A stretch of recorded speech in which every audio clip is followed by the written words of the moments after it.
Hello everyone, কেমন আছো তোমরা সবাই? আচ্ছা, আজকে আমি অনেক দিন পরে আবার একটা শর্ট ভিডিও নিয়ে চলে এসেছি। এর পেছনে একটা কারণ আছে, তোমরা তো জানোই আমি বেশ কিছুদিন ব্লগে আসতে পারছি না, কারণ আমার শ্বশুরমশাই মারা গেছেন। এটা আমি তোমাদের সাথে শেয়ার করেছি। উনি বাংলাদেশে থাকতেন, তো ওখানে আমাকে দুবার করে যেতে হয়েছে। একবার গিয়েছি, আবার এসে ছেলে মেয়েদের ভিসা করে নিয়ে আবার গিয়েছি। গত পরশু আমি কলকাতায় এসেছি। তো ওখানে অনেক কাজের চাপ, লোকজনের চাপ, আত্মীয় স্বজনের চাপ সব মিলিয়ে আমার ব্লগে আসা হয়নি। তো এবার আমি ব্লগে আসব, রেগুলারই হয়ে আসব। আর বাংলাদেশে গিয়ে আমি কি করেছি, কি খেয়েছি, কোথায় গিয়েছি, কি কি শপিং করলাম, সব আমি তোমাদের সাথে শেয়ার করব।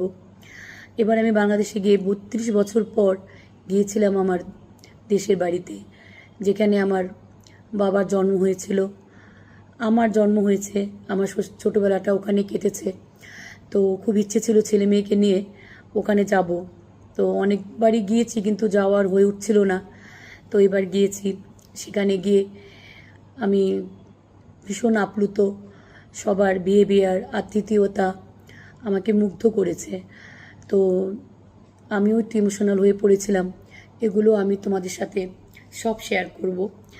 এবার বাংলাদেশে গিয়ে আমি কোথায় কোথায় গিয়েছি, কি কি শপিং করেছি, কি কি খেয়েছি, সব আমি তোমাদের সাথে সিরিয়াল বাই দেখাবো। প্লাস আমার শ্বশুরমশাইয়ের কাজ আমি কি করে, আমরা সবাই মিলে আর কি কী করে সুসম্পন্ন করলাম। প্রায় 1000 খানিক লোক খেয়েছি, সেটাকে নিয়ে মানে আমরা খুব চিন্তিত ছিলাম যে এটা আমরা মানে ঠিকঠাক করে নামাতে পারবো কি না।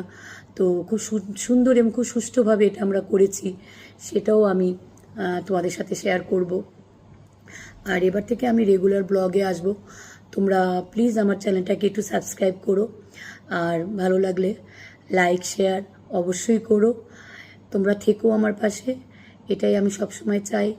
আর তোমাদের সাথে আমি গল্প করতে চাই, নতুন নতুন সব কিছু শেয়ার করতে চাই। আরেকটা কথা, আমি বাংলাদেশের মেয়ে, বাংলাদেশের অনেক প্রসিদ্ধ রান্নাই আমি জানি। তো তোমরা যদি কেউ বাংলাদেশের কোনো রান্নার রেসিপি আমার কাছে দেখতে চাও, যদি আমার জানা থাকে, আমি সেটা তোমাদের দেখাবো। আর থেকো আমার পাশে, সাথে সবাইকে কিন্তু আমার চাই।